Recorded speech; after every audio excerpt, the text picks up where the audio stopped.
Razor, potong, seleksi, hapus, seleksi, hapus. 1, 2.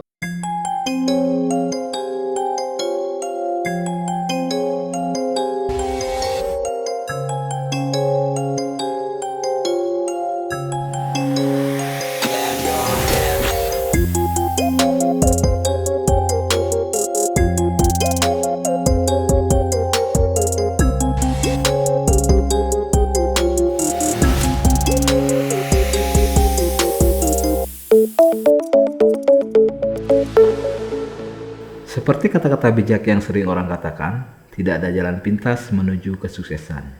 Tapi tidak di DaVinci Resolve, karena jalan pintas ataupun yang dikenal dengan shortcut di DaVinci Resolve akan sangat membantu dalam proses pekerjaan editing video Anda. Pekerjaan yang dulunya membosankan akan lebih menyenangkan. Saya Mr. B dari Exotic Multimedia. Saya adalah seorang wedding videographer. Kali ini kita akan membahas tentang shortcut-shortcut yang ada di DaVinci Resolve yang membantu saya mempercepat dalam proses editing video. Langsung saja ke tutorialnya.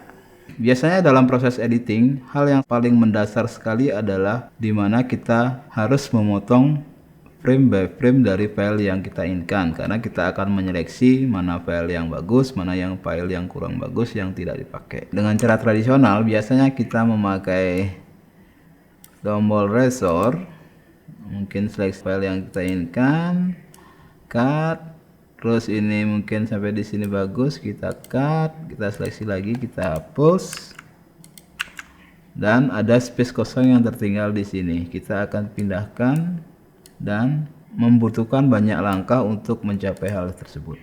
Apalagi ditambah dengan deretan file yang banyak akan sangat memperlambat kinerja kita dalam proses editing. Itu sah-sah saja kalian bisa gunakan dengan cara tersebut, tapi alangkah baiknya kalau ada cara yang lebih cepat dari itu. Kenapa enggak kita harus menggunakan cara yang lebih cepat? Oke, kita contohkan. Biasanya di settingan saya menggunakan tombol 1 start to playhead dan tombol 2 end to playhead. Start to playhead itu adalah dimana ini playhead yang merah ini sebagai panduan area mana yang akan kita pakai. Kalau start to playhead, yang dipakai adalah file yang kanan, otomatis file yang sebelah kiri akan dibuang. Begitu juga sebaliknya dengan end to playhead, artinya file yang kita pakai di sebelah kiri dan file yang kita buang di sebelah kanan. Intinya kalau start to playhead kita akan pakai di posisi awal dan end to playhead kita akan pakai di posisi terakhir. Oke, kita praktekkan. Oke, mungkin di sini kita tekan 1, kita tekan 2, dan seterusnya. Oke, tekan 1, oke cukup sini, tekan 2, oke tekan 2, tekan 2,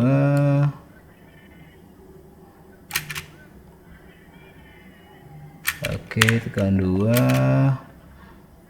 Oke, tekan 1, tekan 2, tekan 1,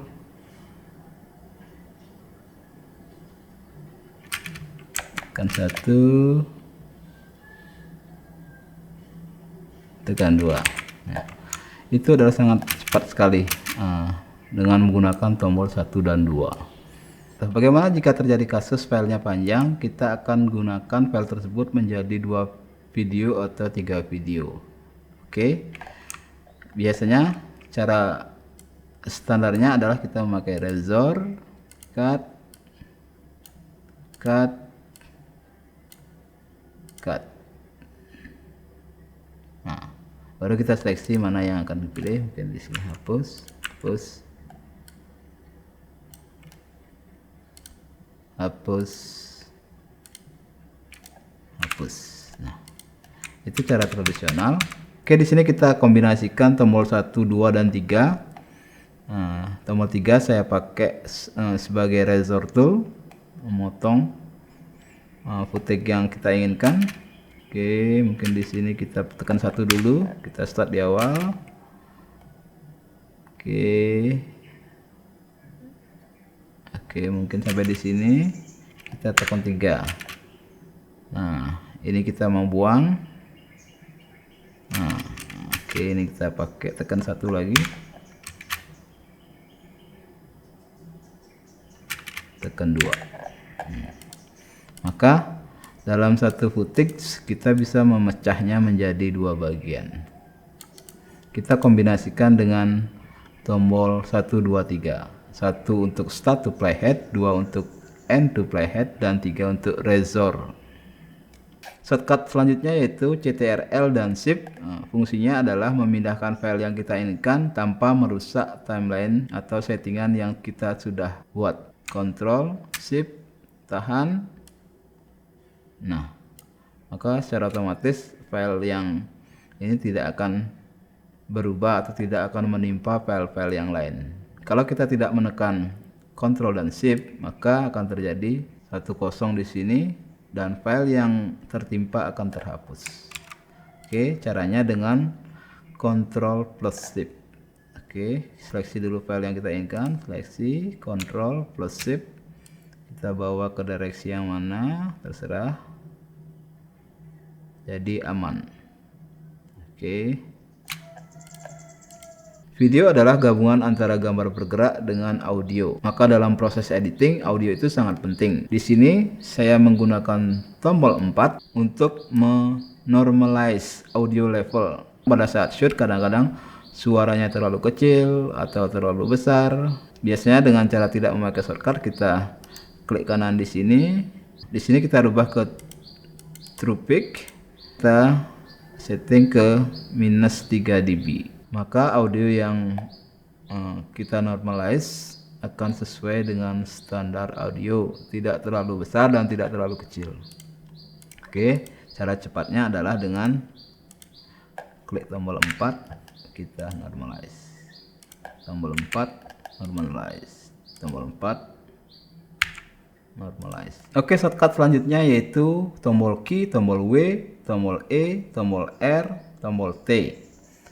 Tombol Q di sini saya gunakan sebagai tombol mark in, tombol W saya gunakan sebagai tombol mark out, tombol E saya gunakan sebagai event to end of timeline yang artinya menaruh file ke akhir video. Tombol R saya gunakan sebagai tombol replace yang artinya mengganti video yang berada di sekitar playhead.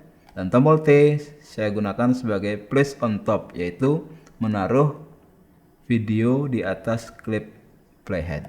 Tombol Q dan W itu kombonya biasanya dengan tombol E, tombol R, dan tombol T.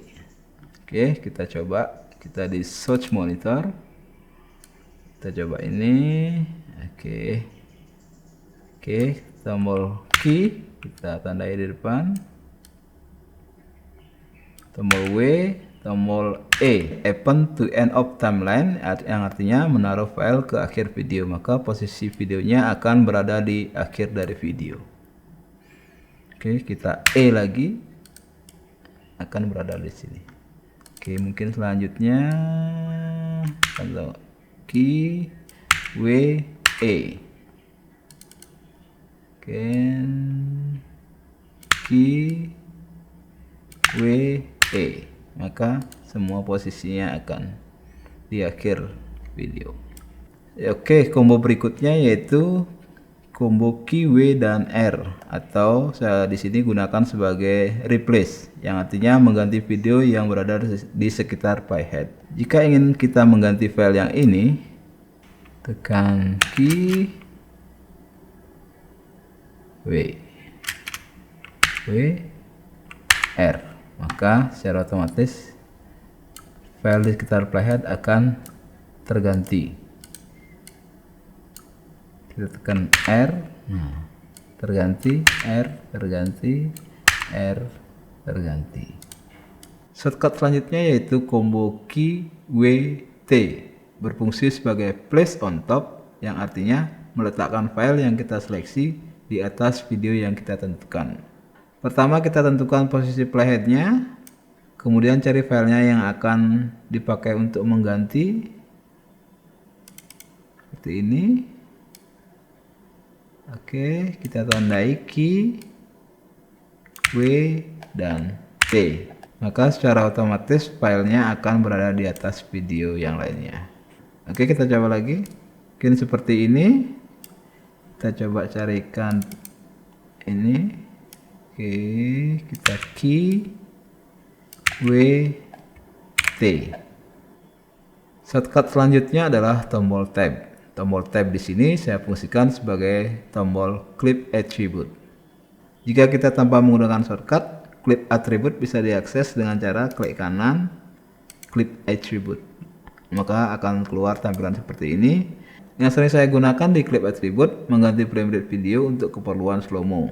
Karena jika kita men-slow-mo sebuah video dengan menurunkan speednya, hasilnya kurang smooth. Lebih baik kita langsung mengubah frame rate video tersebut sesuai dengan project yang kita buat. Oke, seperti contoh di sini saya menggunakan project 25 fps, maka jika kita lihat dari frame rate video tersebut yaitu 60 fps, kita bisa men-slow-mo-nya hingga 40%, yaitu dengan cara klik 25 fps sesuai dengan projectnya, klik OK, maka secara otomatis video itu akan slow-mo. Nah, jika kita mengedit video dengan file yang sangat banyak, kadang-kadang kita sangat bingung untuk mencari di mana file tersebut. Untuk memudahkannya, di sini saya gunakan tombol F1 sampai dengan F8 untuk pewarnaan video. Fungsinya, kedepannya kita dapat memudahkan untuk mencari file tersebut. Nah, seperti contoh, kita seleksi dulu file yang akan kita rubah. Saya tekan F1, akan berubah warnanya. Mungkin yang ini sama framenya, kita tekan F2. Di sini mungkin di ini kita tekan F3 dan seterusnya, F4, F5, F6.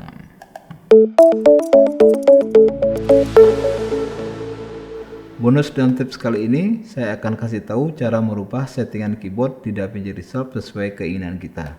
Pada menu DaVinci Resolve kita pilih keyboard customization, maka akan muncul tampilan seperti ini. Secara default settingan keyboardnya akan sesuai dengan bawaan dari DaVinci Resolve. Kalian juga bisa rubah settingannya sesuai kebiasaan software video editing yang kalian gunakan sebelumnya. Seperti ada Premiere, ada Final Cut Pro, ada Avid, Pro Tools. Jika kita klik ini berarti tombolnya sudah terpakai. Itu biasanya terlihat dari warna pada keyboard tersebut. Jika warnanya abu, berarti tombol-tombol tersebut sudah terpakai. Dan jika warnanya hitam, berarti tombol itu belum terpakai. Walaupun tombol-tombolnya ini sudah terpakai, kalian juga bisa custom sendiri sesuai dengan keinginan. Seperti contoh, kita mau ganti tombol 1, 2, dan 3. Nah, 1 untuk start to playhead, kita hapus dulu yang cut angle-nya.